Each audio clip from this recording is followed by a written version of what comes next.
हमारी GDP growth 7.4% रही है, जो बड़े देशों में सबसे ज्यादा है। आईएमएफ एवं वर्ल्ड बैंक के और भी बेहतर आशाएं दिखाई हैं। बहुत से आर्थिक मापदंडों पर हम करंट अकाउंट डेफिसिट हो या इन्फ्लेशन या इंटरेस्ट रेट हो, भारत का परफॉर्मेंस बहुत ही अच्छा है। ये अपने आप नहीं हुआ, इसके पीछे हमारे बहुत से सुव्यवस्थित कार्य हैं। एफडीआई के क्षेत्र में हो या टैक्सेशन के क्षेत्र में हो या ईज ऑफ डूइंग बिजनेस के क्षेत्र में हो, हमने इन सारे क्षेत्रों में योजनाबद्ध ढंग से कड़ी मेहनत करके परिणाम हासिल किए हैं। हमारा मकसद है हमारे देश के युवा हाथों में को रोजगार देना। उसके लिए हमने मेक इन इंडिया का कार्यक्रम भी चलाया है। हम भारत को एक ग्लोबल मैन्युफैक्चरिंग हब बनाना चाहते हैं।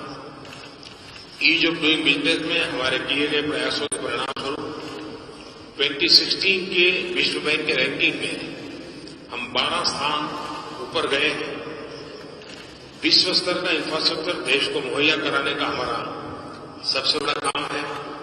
इसके लिए हमने national investment and infrastructure fund की स्थापना की है एवं टैक्स फ्री बॉन्ड भी लेकर आए हैं। हमारे प्रयासों को चलते भारत की आर्थिक साख विश्व में बहुत ऊपर गई है। विश्व की बहुत सारी संस्थाओं ने हमारे प्रयासों को सराहा है। एफडीआई में 40% की बढ़ोतरी हुई है। हम अब तीव्र गति से बढ़ने वाली आर्थिक व्यवस्था बन चुके हैं एवं ब्रिक्स में हमारा स्थान जो डामाडोल हो रहा था वह स्थिर हो चुका है। विकास की इन संभावनाओं का लाभ आम आदमी को मिले, इसके लिए हमने digital India, skill India, startup India जैसे कार्यक्रम शुरू किए। हमारा दृढ़ संकल्प है कि हम अपनी टैक्स व्यवस्था को पारदर्शी, स्टेबल बनाएं और दुनिया में व्यापार के लिए सरल देश बनकर आगे आए। रूस एवं भारत की क्षमताओं एवं संभावनाओं को सामंजस्य की बहुत गुंजाइश है। रूस के द्वारा बहुत सारे क्षेत्रों में मेक इन इंडिया के तहत मैन्युफैक्चरिंग का स्कोप है। अंत में मैं आपसे कहना चाहूंगा कि हम अच्छे और खराब समय में एक साथ रहे हैं और उसे बैलेंस करने का एक अच्छा अवसर है। रूस के हीरो की चमक भारत में एवं भारतीय अर्थव्यवस्था की चमक रूस में फैले, ऐसी मेरी इच्छा है। आप लोग सीईओ फोरम को फिर से एक बार सक्रिय किया है।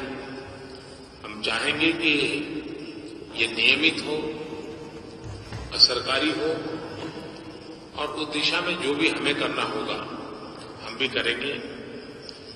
एक सुझाव जो आप लोगों के माध्यम से आया है कि बायलिंगुअल पोर्टल ऑनलाइन व्यवस्था खड़ी की जाए ताकि रशियन भाषा में और भारतीय भाषाओं में अगर हम अपने व्यवसाय, व्यापार, रोजगार, विकास की बातें करेंगे तो शायद दोनों देशों में उसको बल मिलेगा।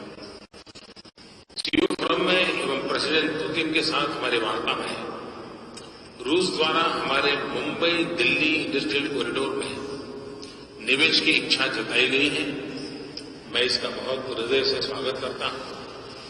हम अन्य कॉरिडोर को विकसित कर रहे हैं, जैसे चेन्नई, बेंगलुरु, अमृतसर, कलकत्ता। मैं इसके लिए भी आपको निवेश के लिए मैं निमंत्रित करता हूं। आपके इंडस्ट्रियल पार्क में भारतीय कंपनियां निवेश करें तो ये हमें खुशी होगी, क्योंकि ये दो तरफा होना चाहिए। और मुझे विश्वास है कि सीईओ फोरम में आज जो विस्तार से आपकी बातें हुई हैं वो बहुत ही परिणामकारी होगी और दोनों सरकारें इस बात को आगे बढ़ाने में जो भी कर हो सकता है करेंगे। बहुत बहुत धन्यवाद।